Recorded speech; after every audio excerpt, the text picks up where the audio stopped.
अर्थात सोमवती. सोमवतीला नर्मदा स्नान म्हणजे ईश्वर मिलनाचा दुर्मिळ योगच.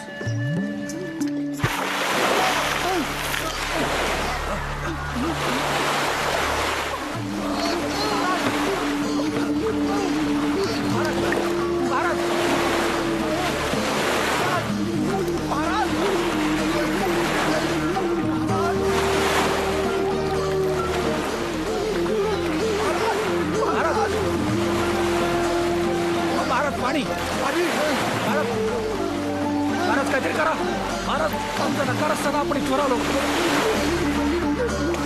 सगळे इथवर आलो महाराज. पण महाराज आता जीवन मरणाचा प्रश्न आहे, काहीतरी करा महाराज. हे नर्मदे माते